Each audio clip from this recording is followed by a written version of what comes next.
चलिए एक भजन और ईश्वर की स्तुति में, उसके बाद हम आज के टॉपिक बात करेंगे।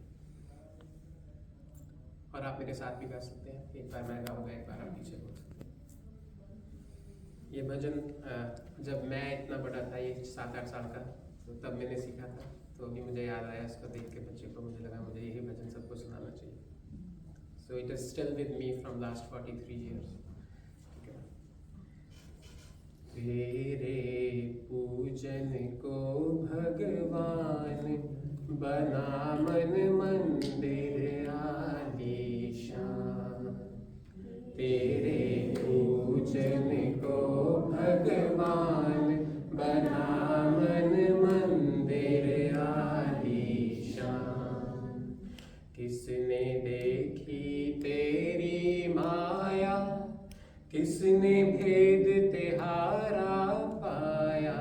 किसने देखी तेरी माया, किसने भेद तिहारा पाया। हारे ऋषि मुनि कर ध्यान, बना मन मंदिर आलीशान। तेरे पूजन को भगवान बना मन मंदिर आलीशान। किसने देखी तेरी सूरत, कौन बनावे तेरी मूरत। किसने देखी तेरी सूरत, कौन बनावे तेरी मूरत। तू है निराकार भगवान, बना मन मंदिर आलीशान। तेरे पूजन को भगवान बना मन मंदिर आलीशान। यह संसार है तेरा मंदिर, और तू रमा है इसके अंदर। यह संसार है तेरा मंदिर, और तू रमा है इसके अंदर। करते ऋषि मुनि सब ध्यान, बना मन मंदिर आलीशान। तेरे पूजन को भगवान बना मन मंदिर आलीशान। तू हर गुल में, तू बुलबुल में, तू हर डाल के हर पातन में। तू हर गुल में, तू बुलबुल में, तू हर डाल के हर पातन में। तू हर दिल में मूर्तिमान, बना मन मंदिर आलीशान। तेरे पूजन को भगवान बना मन मंदिर आलीशान। तूने राजा रंक बनाए, तूने भिक्षुक राज बिठाए। तूने राजा रंक बनाए, तूने भिक्षुक राज बिठाए। तेरी लीला ईश महान, बना मन मंदिर आलीशान। तेरे पूजन को भगवान बना मन मंदिर आलीशान। झूठे जग की झूठी माया, मूर्ख इसमें क्यों भरमाया। झूठे जग की झूठी माया, मूर्ख इसमें क्यों भरमाया। कर कुछ जीवन का कल्याण, बना मन मंदिर आलीशान।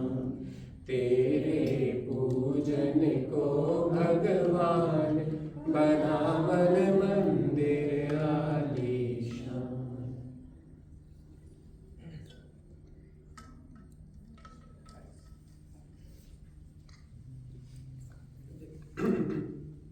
जैसे कि आज कुछ नए लोग लोग भी हमारे साथ जुड़े हैं। तो it is our monthly ritual that we started almost 8 or 9 years ago. So we were doing it online in COVID and now we are here. So I hope it will continue.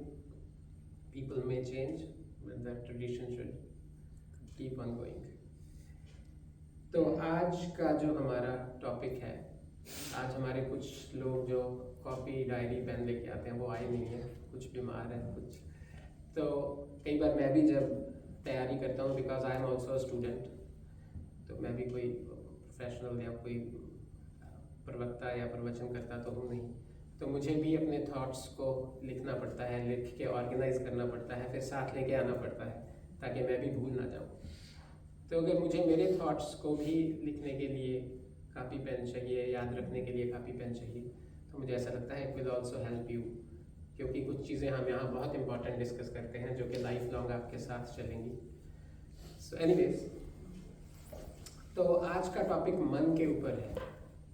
मन, हमने भजन भी यही गाया, एक भजन में क्या था कि तेरे पूजन को भगवान बना मन मंदिर आलीशान।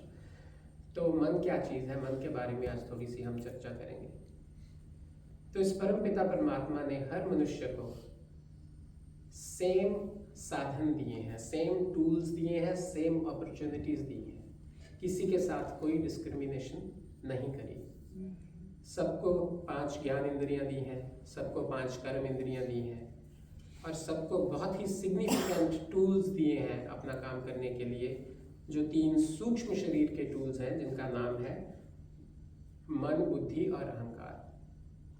यहाँ अहंकार का मतलब है फीलिंग ऑफ एग्जिस्टेंस, घमंड नहीं, वो वाला अहंकार नहीं है। अहंकार का मतलब जब आप सुबह उठते हैं तो उठते ही आपको याद आता है कि मैं कौन हूँ, मैं प्रशांत हूँ, मैं मिस्सागा में रहता हूँ, मैं साइकोथेरेपिस्ट हूँ, जो भी, तो वो अहंकार की वजह से है। आपको, आप एक यूनिक एंटिटी हैं, वो आपको याद रखने के लिए अहंकार, ईश्वर ने आपको एक तत्व दिया है। अहंकार ना हो तो व्यक्ति खुद ही भूल जाए कि मैं कौन।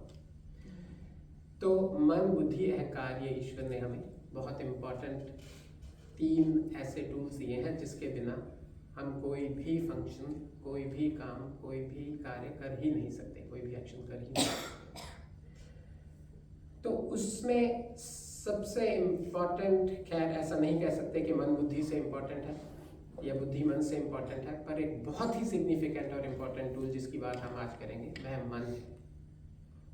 अब देखने की बात यह है कि यही टूल्स, यही रिसोर्सेज ऋषि मुनियों को भी दिए, यही टूल्स हमें भी दिए। तो ऐसा क्या है कि उन लोगों ने इन्हीं टूल्स को यूज करके अपने जीवन में से सभी दुख, सभी क्लेश, सभी कष्टों को दूर कर दिया और मुक्त हो गए। और इन्हीं टूल्स के होते हुए भी हम भटक रहे हैं। हमें ना तो ये पता है सुख क्या है, हमें ना ये पता है दुख क्या है, हमें ना ये पता है सुख के साधन क्या है, हमें ना यह पता है कि दुख से छूटने के उपाय क्या है, हमें ना यह पता है कि मुक्ति क्या है, ना हम जानना चाहते हैं मुक्ति क्या है, ना हम उसके लिए कुछ करना चाहते हैं। तो इतनी डिस्पैरिटी क्यों है कि उन्हीं रिसोर्सेज से कुछ लोग इतने महान बने, इतने आगे निकल गए, और वो रिसोर्सेज होते हुए भी हम वहीं के वहीं हैं। और अगर ईमानदारी से देखा जाए तो ऐसा भी हो सकता है कि हम 20 साल पहले जितने अच्छे थे, हो सकता है हम उससे 10, 15, 20% और नीचे ही गए हों, ऊपर ना उठे। तो ऋषियों ने बताया कि इसका जो मेन रीजन है, व्हाई डज इट हैपन, ऐसा क्यों हो रहा है हमारे साथ, उसका एक ही कारण है, वह कारण है मन की मलिनता। तो ये आपका आज का टेक अवे है, मन की मलिनता। मलिनता को क्या कहेंगे हम इंग्लिश में? इम्प्योरिटी कहेंगे, विकार कह लीजिए हिंदी में। मन के ऊपर अभी मुझे भजन और याद आ रहा है, उसकी एक लाइन सुनानी पड़ेगी। बहुत अच्छा भजन है, एक मूवी में भी है, उसमें मन की इम्पोर्टेंस बताई है उस भजन में। इतनी शक्ति हमें नहीं जाता, तोरा मंदिर तुम कहलाए, तो इसकी एक लाइन तो गानी पड़ेगी।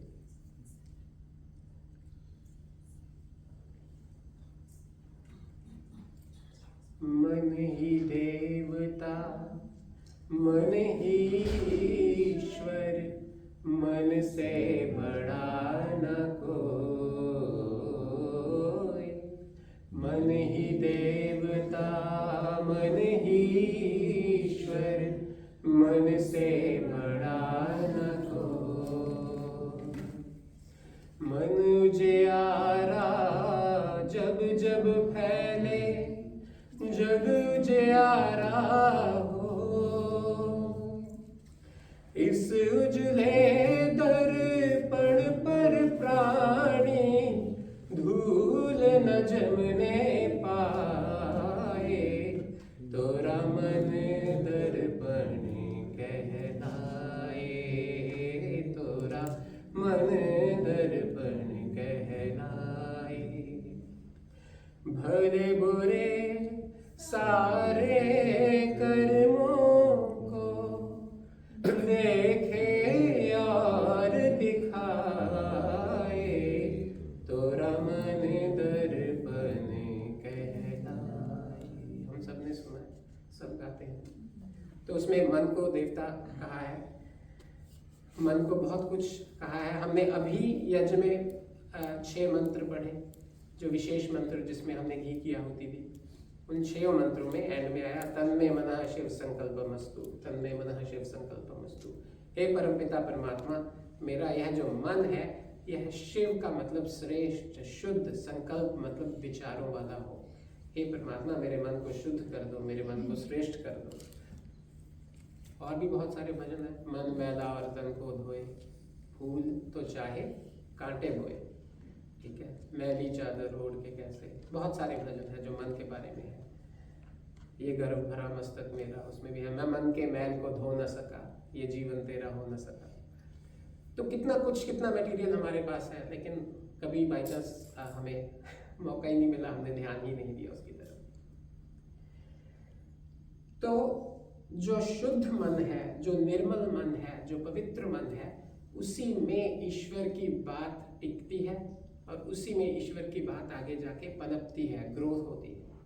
जो मन मलिन है उस पे तो जैसे हम बोलते हैं ना कि किसी बर्तन पे घी लगा दो, उसके बाद अगर पानी की बूंद फेंकते हैं आप तो वो फिसल के नीचे गिर जाएगी, फिर पानी डालेंगे फिर फिसल के नीचे गिर जाएगा।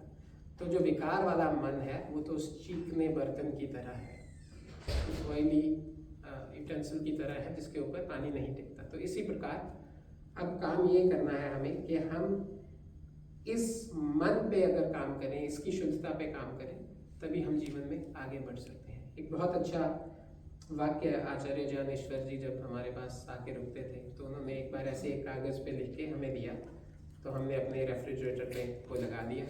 तो आज सुबह आने से पहले मुझे वो दिखा, तो वो है मन एव मनुष्याणाम कारणम बंध मुक्तयो।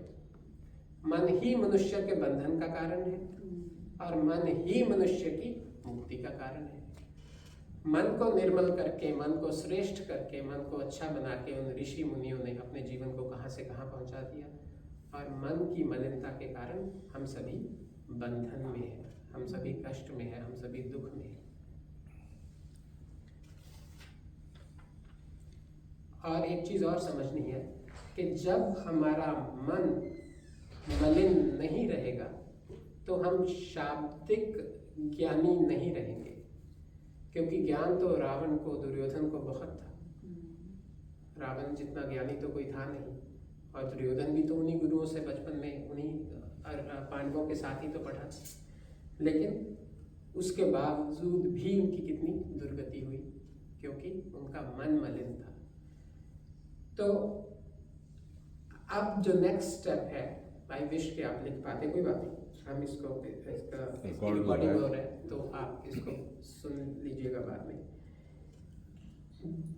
हम मन के प्रोसेस को समझने की कोशिश करते हैं कि होता क्या है, कैसे मन काम करता है। जब तक हम यही नहीं समझेंगे तो उसको ठीक कैसे करेंगे। So this process has 7 steps, very straight forward simple steps. पहला स्टेप क्या है, जिसको हम बोलते हैं कोई भी इवेंट, कोई भी सिचुएशन, कोई भी विषय, कोई भी आलंबन, कोई भी कारण, कुछ भी हमारे पहले सामने कुछ होता है, ठीक है। अब निवेदिता जी मुझे बोलती हैं हर बार खाने का एग्जाम्पल ही क्यों देते हैं, ठीक है। हम सैर पे जा रहे हैं, हमें कुछ खुशबू आती है, हमें लगता है इन 7 सालों में शायद आज साग बनाया है या कड़ी बनाई है, जो भी बनाया है, तो वो इवेंट हो गया, स्टेप 1। बहुत बार बिना इवेंट के भी होता है, पर 99% step 1 is something will happen in front of you. That could be any event, any situation, any आलम्बन, एनी कारण, एनी विषय। ठीक है, आंखों के सामने कुछ भी विषय आया। गाड़ी का एग्जांपल ले लीजिए, आप जाते हैं, आप देखते हैं ये तो बहुत सुंदर कार है सड़क पे, ठीक है, तो वो फर्स्ट स्टेप हो गया। सेकंड स्टेप जो होता है वह आत्मा में होता है, वह होता है इच्छा, डिजायर। That is step 2। तो डिजायर वही कर सकता है जो चेतन हो, जो लिविंग बीइंग हो। अच्छा, मन चेतन है या जड़ है, कोई बताना चाहे? जड़ है। मन जड़ है, मन चेतन नहीं है। पर इंटरेस्टिंगली इच्छा आत्मा करती है, पर इच्छा की मैनिफेस्टेशन मन में होती है। जो ऑफिस यूज करती है आत्मा इच्छा करने के लिए, वह मन है। इच्छा आत्मा में होती है, ये सेकंड स्टेप। थर्ड स्टेप, आत्मा जो इच्छा करती है उसकी जो मैनिफेस्टेशन है वो मन में होती है। फोर्थ स्टेप, फिर आत्मा एक मैसेज देती है मन को कि लेट्स डू द एफर्ट। चलो घर जाके कड़ी बनाते हैं, ठीक है, चलो घर जाके कंप्यूटर पे देखते हैं ये गाड़ी कितने की है, ठीक है। तो एफर्ट, दैट इज स्टेप 4। तो वो जो प्रयत्न है वो भी कौन, वो जो एफर्ट है वो कौन जनरेट करता है, कौन इनिशिएट करता है? आत्मा। अब आप कहेंगे इसमें मन का क्या काम है, लेकिन उसको इंप्लीमेंट कौन करता है? मन। ये है स्टेप 5।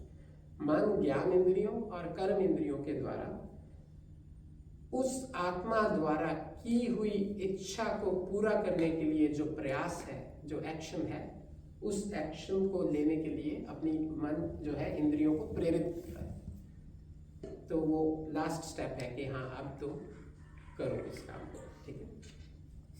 अब 6th स्टेप, जो भी हम फिर इवेंचुअली काम करते हैं मन की सहायता से, उसके मन पर क्या पड़ते हैं? संस्कार। मन उनको याद रखता है, भूलता नहीं। ये मन का अगला काम है। इस काम के फायदे भी बहुत है, नुकसान भी बहुत है, ठीक है, लेकिन अनफॉर्चुनेटली हम नुकसान ज़्यादा ले रहे हैं इससे।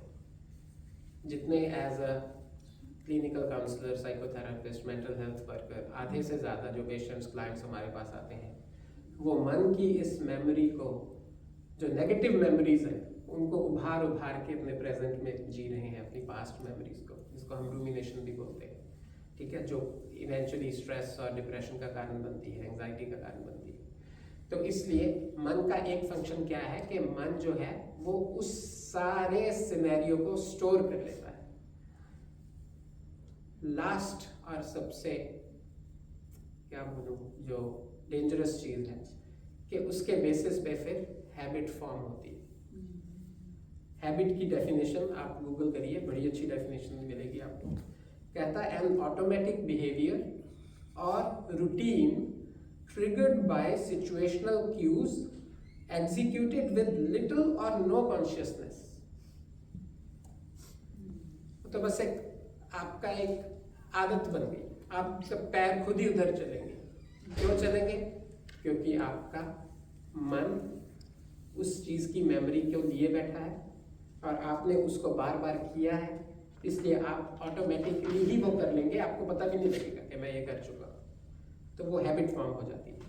तो मैं बहुत क्विकली 7 स्टेप्स बता दूँ। पहला स्टेप सिचुएशन, दूसरा स्टेप उस सिचुएशन को देख के इच्छा, तीसरा स्टेप वो इच्छा जो है वो मन में होती है, चौथा स्टेप एफर्ट करने की इच्छा, मतलब एफर्ट उस इच्छा को पूरे करने के लिए जो एक्शन लेने की इच्छा, और स्टेप 5 मन का ज्ञान इंद्रियों और कर्म इंद्रियों के साथ मिलकर उसको एग्जीक्यूट करना। स्टेप 6 मन का उसको मेमोराइज करना।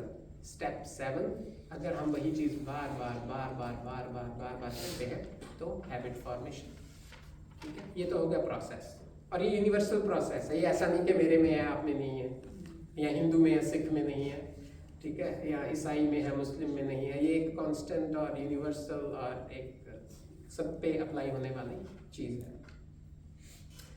तो फिर अब इसमें प्रॉब्लम क्या है? क्योंकि हम तो प्रॉब्लम फाइंड कर रहे हैं ना। प्रॉब्लम ये है कि अगर ये सारा कुछ किसी निष्कामता, किसी अच्छी चीज के लिए हो रहा है, फिर तो कोई प्रॉब्लम नहीं है। लेकिन अगर इच्छा गलत हो रही है तो ये प्रॉब्लम है, तो बाकी के सारे स्टेप्स भी प्रॉब्लमेटिक है। ठीक है, तो प्रॉब्लम यहाँ पे यही है कि सबसे पहले गलत इच्छा, और फिर उसके अनुसार गलत प्रयत्न, फिर मन का उसी को एग्जीक्यूट करना गलत, फिर मन के उसी गलत चीज के संस्कार बनने, और फिर उसी गलत चीज की हैबिट बननी। इसी को कहा गया है मलिन मन, अशुद्ध मन, विकार युक्त मन।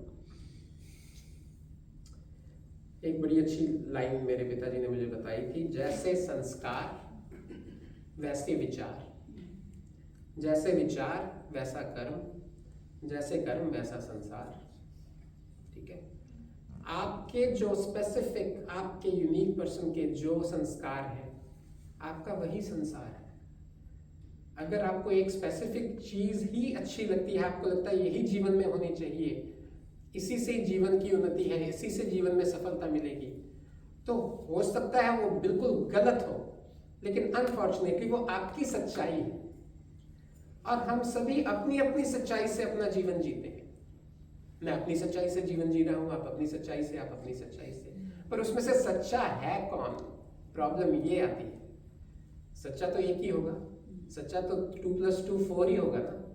किसी के लिए 5 भी है, किसी के लिए 6 भी है, किसी के लिए 3 भी है, किसी के लिए 2 भी है, लेकिन जिसके लिए 2 + 2 = 2 है, उसकी वही सच्चाई है, उसके लिए वही करेक्ट आंसर है, क्योंकि उसने उसी के संस्कार अपने आप पे डाल रखे हैं।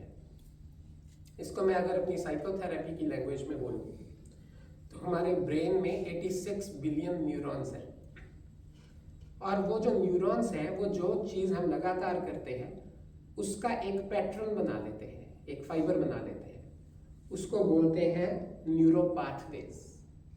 हमारे ब्रेन में 100 ट्रिलियन न्यूरोपाथवेज है। अगर उन फाइबर्स को जोड़ दिया जाए तो इट विल बी 500,000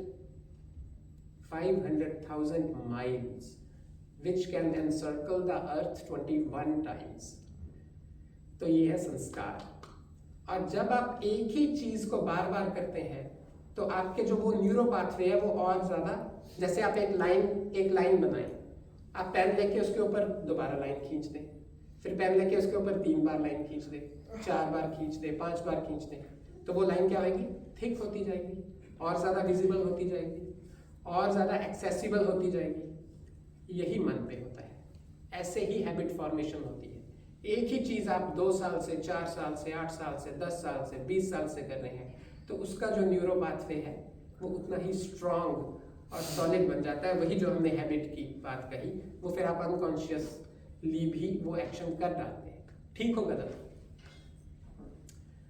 अब क्या इसको तोड़ा जा सकता है, क्या इसको ठीक किया जा सकता है? तो again in psychotherapy we call it neuroplasticity.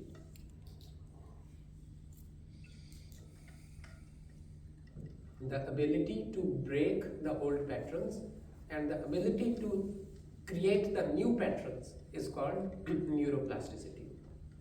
बच्चों में ज़्यादा होती है, जो हम बड़े होते जाते हैं थोड़ी कम होती जाती है, लेकिन होती सभी में है। तो अब जो लास्ट चीज़ हमें सीखनी है वो ये सीखनी है कि हम अब इस मलिनता को दूर करने के लिए क्या करें। तो ये भी तो एक इम्पॉर्टेंट स्टेप है। इसी के लिए अभी तक तो प्रॉब्लमेटिक सिचुएशन ही चल रही है, तो इसको सॉल्व कैसे करें?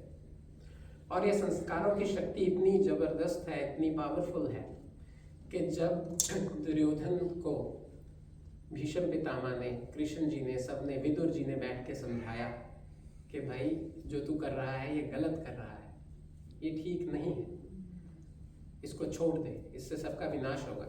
तो दुर्योधन ने महाभारत में एक श्लोक आता है, क्या कहा? कहता जानामि धर्मम न च मे प्रवृत्ति, जानामि अधर्म न च मे निवृत्ति। कहता मैं धर्म को जानता हूं, मुझे पता है धर्म क्या है, लेकिन मेरी उसमें प्रवृत्ति नहीं है, मेरा उसमें इंटरेस्ट नहीं है। और मैं ये भी जानता हूं कि अधर्म क्या है, लेकिन मेरा उसको छोड़ने में इंटरेस्ट नहीं है। निवृत्त होने का मतलब होता है छोड़ देना, ठीक है ना। तो पता है, लेकिन संस्कार, अब आप कहेंगे संस्कार कैसे? जो भी उसके मामा का जो इन्फ्लुएंस था, उसके दोस्तों का जो इन्फ्लुएंस था, उसका जो वो अपने आप की तैयारी कर रहा था पिछले 20, 25, 30, 40 साल से, उसी तैयारी के बेसिस पे वो कहता मुझे पता तो है कि ठीक क्या है गलत क्या है, पर मेरी धर्म में प्रवृत्ति नहीं है और बुराई को छोड़ने में अभी निवृत्ति नहीं है, इसलिए मैं तो यही करूँगा। तो इतने ज़्यादा घातक होते हैं ये संस्कार जो हम पे पड़ते हैं, जिनको हम आजकल की साइंस की लैंग्वेज में बोलते हैं न्यूरो पाथवेज, जो हमने अपने ब्रेन में बना रखे हैं। लेकिन इसको हम अपनी न्यूरोप्लास्टिसिटी से तोड़ सकते हैं। अब कैसे तोड़ें? तो वेद में इसके दो उपाय, बहुत उपाय हैं, लेकिन जो दो मुख्य उपाय हैं, पहला उपाय जो बताया है वो योग दर्शन में भी एक सूत्र आता है, वितर्क बाधने प्रतिपक्ष भावना। इसका मैं आपको इंग्लिश में डेफिनेशन बताता हूँ, it will be easier. A deliberate attempt to replace the destructive or negative thoughts with positive counter force. A deliberate attempt to replace the destructive or negative thoughts with positive counter force. अब इसको थोड़ा और तोड़ के समझने की कोशिश करते हैं, it will be easier. Again, इसके 5 steps हैं, बहुत सिंपल। सबसे पहला, कैटेगराइज। जो भी आप छोड़ना चाहते हैं उसको पहले कैटेगराइज कर लीजिए। आपके मन में जो मैंने अभी बार बार कहा संस्कार बनते हैं, संस्कार बनते हैं, वो संस्कार टोटल 8-10 कैटेगरीज बनी हुई है, उसी में जाके बनते हैं। जैसे आपको कुछ चीज खाने में अच्छी नहीं लगती तो आपको उससे क्या होता है? द्वेष। आपको कोई व्यक्ति अच्छा नहीं लगता, उससे आपको क्या होता है? द्वेष। आपको किसी की आदत अच्छी नहीं लगती, उससे आपको क्या आता है? द्वेष। कोई आपके किसी बहुत अच्छे दोस्त को या आपको हानि पहुंचाए, उससे हमें क्या आता है? द्वेष। तो अलग अलग चीजें हो रही हैं लेकिन कैटेगरी सेम है। जिससे हमारी अनहेल्दी अटैचमेंट है उससे हमें क्या होता है? राग। वो चाहे हमारा बच्चा हो, चाहे नेफ्यू हो, चाहे पैसा हो, चाहे रिसोर्सेज हो, चाहे हमारे गोल्ड की चेन हो, ठीक है। तो संस्कार में क्या बनेंगे? वो राग रूपी संस्कारों में मन में जाके वो सारी चीजें आती रही। हमने बार बार बचपन से सुना है राग, द्वेष, काम, क्रोध, लोभ, मोह, अहंकार, ये कैटेगरीज हैं। तो जो भी हम जीवन में नेगेटिव संस्कार बनाते हैं वो इन कैटेगरीज में आके फिट होता जाता है। जब भी आप अपनी किसी बुरी आदत को बदलना चाहते हैं, अपने मन को शुद्ध करना चाहते हैं, साफ करना चाहते हैं, तो सबसे पहले देखें कि मैं किस कैटेगरी में गड़बड़ कर रहा हूँ। तो फॉर एग्जाम्पल पहली कैटेगरी जैसे लिखा कि जेलसी है, आपको किसी से द्वेष है, एंगर है।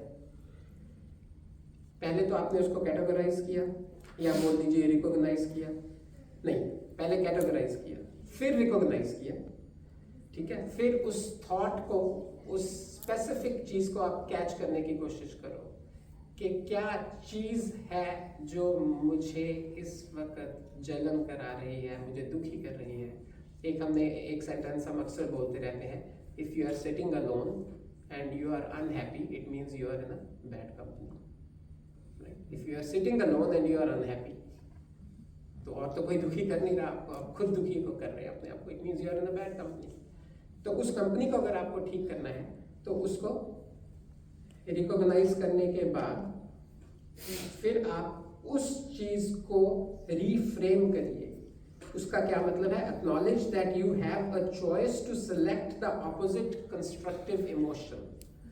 उस कुसंस्कार को जो आप पे पड़ा हुआ है, आप अपने आप को एक बार याद करवाइए। ये बहुत इंपॉर्टेंट स्टेप है, ध्यान से सुनिए कि मन आपको नहीं चला रहा, आप मन को चला रहे हैं।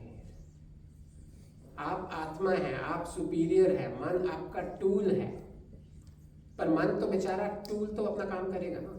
अगर किसी को देख के आपको गुस्सा आया, वो गुस्सा क्यों आया? क्योंकि मन ने पिछली मेमोरी उठा के आपको दे दी, उसने तो अपना काम कर दिया। अब हम ये मान लेते हैं कि मेरे मन ने गुस्सा करवाया, दैट इज नॉट फेयर।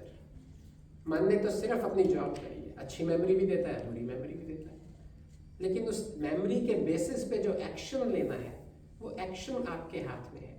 तभी बार बार कहा जाता है कि किसी भी बुराई को करने से पहले 1000 बार सोचो, क्योंकि अगर एक बार हो गई फिर उसका संस्कार बनेगा, फिर उसकी प्रोबेबिलिटी बढ़ेगी, फिर उसके जो न्यूरो पाथवेज है वो थिक होते जाएंगे, फिर आपके लिए उसके साथ फाइट करना उतना ही टफ होता जाएगा, इम्पॉसिबल नहीं, टफ होता जाएगा।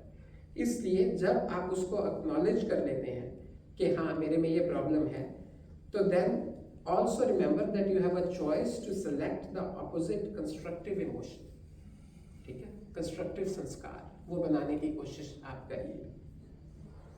फिर लिखा है focus on your energy on the positive thought until it replaces the negative thought. जो है ना वितर्क बांधने प्रतिपक्ष भावना, इसी की ही मैं इंग्लिश में एक्सप्लेनेशन करने की कोशिश कर रहा हूँ। प्रतिपक्ष का मतलब होता है ऑपोजिट, भावना मतलब भावना। जब भी आप में कुछ बुराई या मन में कोई बुरे संस्कार आप में ज्वलंत हो, तो आप उसके प्रतिपक्ष एक ऑपोजिट कंस्ट्रक्टिव थॉट को सोचें और उस थॉट को अपने मन में कल्टीवेट करें। मुझे एक महापुरुष ने बहुत पहले बहुत अच्छी बात कही थी। उन्होंने कहा कि हम जिससे द्वेष करते हैं, क्या वो कभी मरेगा नहीं? कभी तो मरेगा। और क्या जो द्वेष करने वाला है वो कभी मरेगा नहीं? वो भी कभी तो मरेगा। तो उन्होंने कहा जब थोड़ी देर बाद दोनों ही एग्जिस्ट नहीं करेंगे, ना द्वेष करने वाला एग्जिस्ट करेगा, ना जिसके साथ द्वेष है वो एग्जिस्ट करेगा, फिर ये द्वेष एग्जिस्ट क्यों कर रहा है? जो दो चीजें एग्जिस्ट ही नहीं करेंगी, उसके बेसिस पे तुमने अपने मन में एक चीज की एग्जिस्टेंस क्यों बना ली और उस एग्जिस्टेंस से अपने आप को क्यों दुखी कर रहे? ना द्वेष करने वाला बचेगा, ना जिसके प्रति द्वेष है वो बचेगा, सिर्फ द्वेष बचा हुआ है on the basis of two imaginary और temporary things. Temporary is a better word, not imaginary. तो ये जो प्रोसेस है, पहले रिकॉग्नाइज कीजिए, फिर कैटेगराइज कीजिए, फिर उसको रीफ्रेम कीजिए, फिर जो रीफ्रेम करके पॉजिटिव थॉट आप ला रहे हैं उसको और कल्टीवेट कीजिए अपनी लाइफ में, और एंड में उसको इम्प्लीमेंट कीजिए। बहुत मुश्किल है, नो डाउट। तभी बार बार हम कहते हैं कि मेरा मन नहीं लगता, ठीक है, यज्ञ करने के लिए मन नहीं लगता। आज भी हो सकता है कुछ लोग IPL का फाइनल देख रहे हो इसलिए नहीं आए, ठीक है। हाँ, हंसी आ रही है कुछ लोगों को, है कुछ लोग ऐसे। अच्छा, तो और दान ले लीजिए, दान में मन नहीं लगता, क्योंकि अगर हम दान देने लगते हैं सबसे पहले तो जेब खाली होती है, तो वो घबराहट तो होती है। दान के लाभ तो बहुत बाद में मिलने शुरू होते हैं। तो कोई भी नई चीज़ आप करने लगेंगे अच्छी, आपके लिए बहुत टफ होगी, और कोई पुरानी आदत छोड़ने लगेंगे वो और भी ज़्यादा टफ होगी, ठीक है। बहुत बार मैं तो हॉस्टल्स में ही रहा हूँ सारी उम्र 12th के बाद, तो मेरे साथ बहुत लड़के थे, जब हम कोशिश करते थे कि वो अल्कोहल छोड़ दें, वो अल्कोहल छोड़ दें, तो वो सारी उम्र डिनाइल में ही रहे। वो कहते थे मुझे तो आदत ही नहीं है, मैं तो पीता ही नहीं हूँ। हाँ, कोई पिला देता तो पी लेते हैं, कोई जब रिजल्ट्स आते हैं तब पी लेते हैं, कोई पास हो जाता है तो पी लेते हैं, कोई फेल हो जाता है तो उसके साथ जाके पी लेते हैं, ठीक है ना, क्योंकि हमें तो वैसे कोई आदत है नहीं। तो जो एडिक्टेड है उसकी सबसे बड़ी प्रॉब्लम क्या है? डिनायल। हमें मानने को ही नहीं प्यार करते। तभी मैंने सबसे पहला पॉइंट क्या लिखा है? रिकॉग्नाइज। रिकॉग्नाइज, पहले मान तो लो, ठीक है। अगर हम ये सारा कुछ सुनने के बाद कहते हैं कि नहीं ये ऋषि मुनि वेद मुक्ति दुख से छुटना सब फिजूल की बात है, मेरे मतलब की नहीं है, ठीक है, हम मान ही नहीं रहे हैं, तो फिर ठीक है, फिर तो जैसा चल रहा है चलने दो। इसलिए स्टेप 1 इज टू रिकॉग्नाइज। सबसे पहले हम उसको समझें, उसको समझ के फिर हम उस पर एक्शन ले सकते हैं। नहीं तो बड़ी इंटरेस्टिंग बात है, पहले तो हम अपने मन को नचाते हैं, फिर इवेंचुअली हमारा मन हमें नचाता है। नचाता क्यों है? वो इतना स्ट्रॉन्ग थिक न्यूरो पाथवे हमारे सामने लाके पेश करता है कि देखो तुमने पिछले 100 बार ऐसे ही किया था। पिछले 100 बार जब भी कोई दोस्त बोलने आया था चल चल एक पीने, तो तुम गए ही थे, तो अब क्या सोच रहे हो? जब पिछले 100 बार गए थे उठो। फिर आत्मा कहता है ठीक है। जैसे कई बार होता नहीं, हम कई बार पूछते हैं कि हाउ इज योर बॉस, कहते my boss is basically a very good person, पर वो बातों में आ जाता है तब गड़बड़ कर देता है। जब वो किसी और की बातों में आ जाता है तब गड़बड़ कर देता है। तो आत्मा इज द बॉस, ठीक है ना, पर वो जब मन की बातों में आ जाता है ऑन द बेसिस ऑफ मन के संस्कार, तो गड़बड़ हो जाता है। तो इसलिए हमें पहले रिकॉग्नाइज करके ऑपोजिट थॉट, उसी वक्त अगर द्वेष है तो उस द्वेष का जो ऑपोजिट थॉट है वो लेके आए। अगर एंगर है तो उस एंगर का तो अपोजिट थॉट है, कंपैशन है, लव है, वो लेके आए और फिर उस थॉट में अपने आप को थोड़ी देर रखें ताकि वो थोड़ा सा जो पिछला संस्कार है वो थोड़ा सा माइल्ड हो, फेड हो, नलिफाई हो। ठीक है, ये योग दर्शन में लिखा हुआ प्रोसेस है और इंटरेस्टिंगली साइकोथेरेपी में भी ऑलमोस्ट सेम है। हम इसको अपोजिट एक्शन स्किल बोलते हैं डीबीटी में, डायलेक्टिकल बिहेवियर थेरेपी में, जो साइकोलॉजी में इसको बोलते हैं अपोजिट एक्शन स्किल, और योग दर्शन में बोलते हैं वितर्क बाधने प्रतिपक्ष भावना। तो एक ही चीज़ है, वो संस्कृत में लिखी है, इंग्लिश में लिखी है। तो पहला तो ये एक सबसे बड़ा उपाय बताया कि आप प्रतिपक्ष भावना करके उस संस्कार को पहले कमज़ोर करें, धीरे धीरे कमज़ोर करने के बाद उसका वो खत्म हो जाएगा खुद ही, क्योंकि आपके नए भी तो फिर न्यूरोपाथवेज बन रहे हैं। अगर कोई व्यक्ति 20 बार कहने पे अपने अल्कोहलिक दोस्तों के साथ चला गया, अगर 21वीं बार उसने मना कर दिया बहुत मन पे पत्थर रख के और वो नहीं गया, तो वो एक बार का भी तो एक न्यूरोपाथवे बन गया, वो भी तो एग्जिस्ट कर रहा है, वो भी तो मन, अगर जब 22वीं बार आएगी तो मन ये भी तो याद कराएगा ये भी तो 20 बार तो गया था लेकिन पिछली बार तुमने मना किया था, अब हौसला रख, देख ले, कर दे मना। तो अगर उस बार भी कर देगा तो वो भी तो 2 हो जाएंगे। ठीक है ना, तो इसलिए ये एक तो यही प्रोसेस है, हमें रिस्पॉन्सिबिलिटी लेनी पड़ेगी, कोई आके नहीं करेगा। और दूसरा उपाय जो वेद ने बताया वो कहा, जैसे हम सभी ने सुना है, God helps those who help themselves. तो जो सबसे बड़ा व्रतपति है, जो ऐसा है जिसने आज तक कोई भी गलत कार्य नहीं किया, कोई भी नेगेटिव थॉट नहीं लेके आया, कुछ भी न्यूनता नहीं है, जो परफेक्शनिज्म का सिंबल है, उससे हेल्प मांगो। ठीक है, वो कौन है? वो है परमपिता परमात्मा। और उसका क्या, इसका क्या अर्थ है? उपासना करो। अगर आप चाहते हैं कि आपके कुसंस्कार मिटें, आप अपने मन के मैल को धो सके, आप इसके विकारों को खत्म कर सके, तो ईश्वर की उपासना करो, ईश्वर का ध्यान करो, ईश्वर के ध्यान में बैठो। हमारे पास है नहीं 10 मिनट, आज हम करें एक्सपेरिमेंट। ठीक,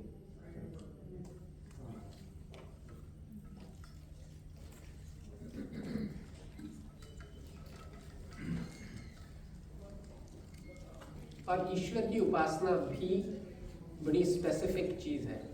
जैसे हम ग्रोसरी लेने जाते हैं तो हमें जो चाहिए होता है हम वही लेते हैं, हम सारा ग्रोसरी स्टोर नहीं लेते। इसीलिए ईश्वर से जिस दिन आप मन की शुद्धि के लिए उपासना कर रहे हैं तो उन्हीं मंत्रों को लेके ईश्वर की उपासना करें। जैसे हमने अभी वेद में अभी यज्ञ में मंत्र पढ़े, ओम यज्ञाग्रतो दूरमुदयति दैवं तदुसुप्तसतै तथैवैति दूरम गमं ज्योतिषाम ज्योतिरेकम तन्मे मनः शिव संकल्पम्। गायत्री मंत्र को लेके उपासना करो। गायत्री मंत्र में कोई बता सकता है, हम बहुत बार बोल चुके हैं, कौन सा एक शब्द है जो मन के विकारों को दूर करने के लिए आता है? गायत्री मंत्र में कौन सा शब्द है? धीमहि तो धारण करते हैं,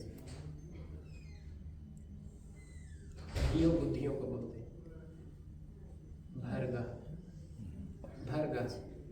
भर्गा होता है शुद्ध करने वाला, विकारों को, क्लेशों को, बुराइयों को, मन के मैल को, मन की मलिनता को साफ करने वाला भर्गा। तो इसलिए ईश्वर से उपासना करो। अपनी पूरी कोशिश के बाद भी अगर लगता है कि बात नहीं बन रही, और उसके साथ साथ ईश्वर से भी प्रार्थना करो। जब ईश्वर सच में देखता है कि ये तो पूरा ट्राई कर रहा है, फिर ईश्वर भी सहायता करता है। ईश्वर सहायता करता है, ये सच्ची बात है, ईश्वर सहायता करता है। ठीक है, छोटा सा एग्जाम्पल बताऊं। आज मैंने इसके लिए बहुत तैयारी की, तो मुझे सुबह पता लगा हम तो 5-6 लोग ही हैं शायद। तो मुझे लगा कि अगर 30 होते तो अच्छा होता। ठीक है, तो यज्ञ करते करते देखा तो 30 हो गए। तो ये तो खैर एक बहुत सिंपल एग्जाम्पल दिया है, लेकिन अगर हम पूरी श्रद्धा से, पूरे विश्वास से अपना काम अच्छी तरह करते हैं तो ईश्वर भी सहायता करता है। तो इसलिए ईश्वर की उपासना करनी चाहिए। और ईश्वर की उपासना बच्चे को जब भी, मतलब 2 या 3 साल का, जब भी उसको थोड़ी सी अकल आने लगे तब से उसको अभ्यास करवाना चाहिए। बच्चा बहुत चंचल होता है, वो उठेगा, भागेगा, उसका दिल नहीं करेगा, वो बीच में कुछ और हरकतें करेगा, एक आँख खोल के देखेगा, जो भी करेगा करने दीजिए, लेकिन उसकी एक हैबिट फॉर्मेशन, वही संस्कार उसमें उपासना के ईश्वर के ध्यान के संस्कार डाल दीजिए। फिर वो खुद ब खुद, जैसे मेरे पिताजी ने मेरे में डाले, ठीक है, अब वो थोड़ा मुझे आके कहते हैं कि उपासना करो, तो लेकिन मैं करता हूँ। तो इसलिए बच्चे को प्लीज़ आप उस तरह से तैयारी करवाइए कि वो ईश्वर की उपासना करने लग जाए, क्योंकि जो सबसे इम्पोर्टेंट रिजोर्स है हमारे लिए, सबसे इम्पोर्टेंट इंस्पिरेशन है हमारे लिए, अगर हम उसके साथ ही नहीं जुड़ेंगे तो हम कुछ भी प्राप्त नहीं कर पाएंगे। तो आज हम एक छोटा सा डेमोन्स्ट्रेशन उपासना का यहाँ पे करते हैं, ताकि हम इसको एक नेचुरल और रेगुलर हैबिट बनाएंगे अपनी, कि हम हर बार 10 मिनट ज़रूर उपासना किया करें। धीरे धीरे आप यहाँ पे सीखिए और फिर उसको आप घर पे जाके इम्प्लीमेंट कीजिए। और प्लीज़ जो भी क्वेश्चंस हैं पूछिए। और मैं उसी कैटेगरी में हूँ कि मुझे तब से उपासना करवाने की कोशिश की जा रही है जब से मुझे कुछ समझ नहीं थी, कुछ पता नहीं था। तो इसलिए स्वामी सत्यपति जी, उनके शिष्यों से, रोजर में, बहुत जगह पे, बहुत गुरुजनों के साथ रह के, at least I cannot say that I am very good at it, but I know the steps. And जो मेरे क्वेश्चंस थे वो उनसे पूछ के एटलीस्ट कुछ क्लैरिटी है मुझे इस प्रोसेस के बारे में। सो इसलिए आप भी इसको सीखें। जो वैदिक उपासना है, meditation is a very distorted word, so let's not go there. उपासना मतलब उप आसन। उप का मतलब होता है पास, आसन का मतलब बैठना, पास बैठना, पास रहना। ये क्या है? उपनयन। उपनयन, नयन के पास। उप प्रधान, प्रधान से नेक्स्ट वाला बिल्कुल प्रधान के पास, ठीक है। तो उपासना, ईश्वर के पास लेके जाने वाली, ईश्वर के पास बैठना। उपासना की जो अल्टीमेट स्टेज है, उसमें आप जब आंख बंद करके ईश्वर के साथ जुड़ते हैं, ईश्वर से कुछ मांगते हैं, ईश्वर की स्तुति करते हैं, ईश्वर का ध्यान करते हैं, तो आपको कुछ याद नहीं रहना चाहिए, जो कि बहुत कभी कभी कुछ सेकंड के लिए होता है, लेकिन कोशिश करनी चाहिए। आपको ये नहीं याद रहेगा कि मैं मेल हूँ, फीमेल हूँ, क्या नाम है, कहाँ बैठा हूँ, किस कंट्री में हूँ, किस चेयर पे हूँ, किस हॉल में हूँ, कुछ किस हॉल में हूँ, किस हाल में हूँ, ठीक है, कुछ याद नहीं रहेगा। सिर्फ अपना और ईश्वर का संबंध और अपने और ईश्वर के बीच में कम्युनिकेशन है, उसको उपासना बोलते हैं। तो आज हम शुरू करते हैं, खत्म तो नहीं हो सकता है, it's a very big topic. तो एटलीस्ट टू स्टार्ट विद हम गायत्री मंत्र को लेकर उपासना करेंगे। तो शब्दार्थ आपको अगर नहीं पता तो अगली बार हम दोबारा ले आएंगे, वो आपको सबको दे देंगे। अभी फिलहाल हम पहले मंत्र पढ़ेंगे, फिर उसका कविता के रूप में अर्थ पढ़ेंगे। और सिर्फ कोशिश यही करनी है। अब एक चीज़ और होगी हम सभी के साथ, पढ़ते पढ़ते हमारा मन कहीं और जाएगा। तो अब ये सेंटेंस गलत है कि हमारा मन कहीं और जाएगा। ठीक सेंटेंस क्या है? हम अपने मन को कहीं और लेके जाएंगे। ईश्वर की उपासना करते करते हम अपने मन को कहीं और लेके जाएंगे। तो फिर कौन लेके आएगा? जो लेके गया, कोई और तो लेके आएगा नहीं। तो फिर हम ही उस मन को वापस लेके आएंगे। पहले कुछ हफ्ते, कुछ महीने तो यही स्ट्रगल चलेगी, जाना आना ही चलता रहेगा, ठीक है। फिर कई महीनों के बाद वो टिकने लगेगा, उसके बाद जर्नी शुरू होगी। तो अभी तो हम we are basically trying to make our eligibility to do उपासना। तो उसके लिए हम प्रयास करेंगे। तो उसको सिंप्लीफाइड करने के लिए इट विल बी ईजियर कि जैसे एक बार मैं बोल दूंगा, एक बार आप पीछे बोलोगे। तो जब एटलीस्ट आप मुझे सुन रहे हैं तो आप सिर्फ मुझे सुने और कुछ ना सोचें। और जब आप खुद बोल रहे हैं तो आप सिर्फ अपने आप को सुने और कुछ ना सोचें। बस आज इतना ही हम कोशिश करते हैं। तो 5-7 मिनट हम ईश्वर की उपासना करने की कोशिश करते हैं। ये एक विधि है जो वेद में बताई है आपके मन की मलिनता को, आपके क्लेशों को, आपके दुखों को दूर करने की। और हाँ, आँख बंद रखेंगे तो बिल्कुल अच्छा रहेगा।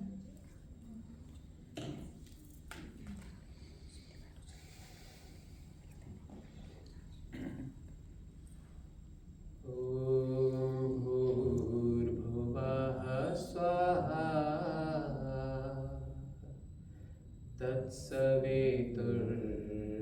तत्सवितुर्वरेण्यम् ओम भूर्भुवः स्वः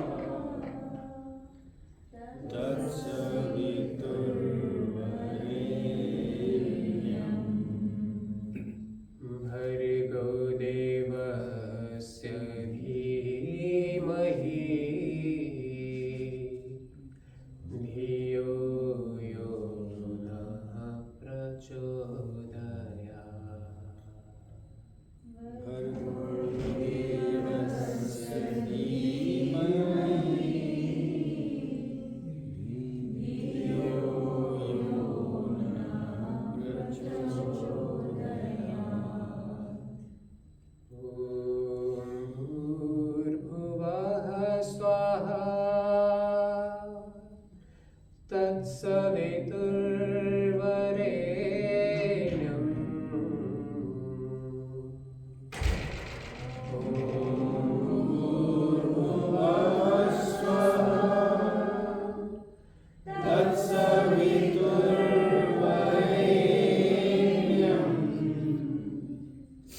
भर्गो देवस्य धीमहि धियो यो नः प्रचोदयात्। देवस्य धीमहि धियो यो नः प्रचोदयात्। तूने हमें उत्पन्न किया, पालन कर रहा है तू। तूने हमें उत्पन्न किया,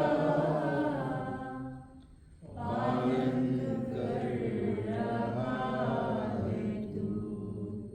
तुझसे ही पाते प्राण हम, दुखियों के कष्ट हरता तू।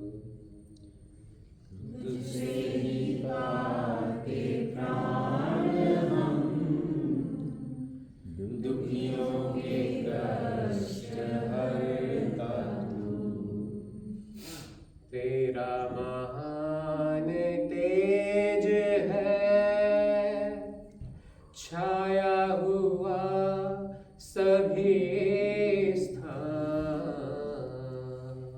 तेरा महान तेज है, छाया हुआ सभी स्थान। सृष्टि की वस्तु वस्तु में तू हो रहा मार्ग पर चला। ओम भूर्भुवः स्वाहा तत्सवितुर्वरेण्यम्।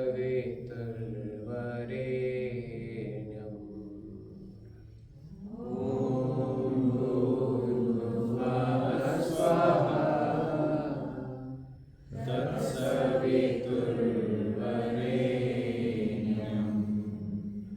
भर्गो देवस्य धीमहि धियो यो नः प्रचोदयात्। भर्गो देवस्य धीमहि धियो यो नः प्रचोदयात्। लंबा श्वास भर के 3 बार का उच्चारण करेंगे।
आइडियली 70-30 रूल याद रखें।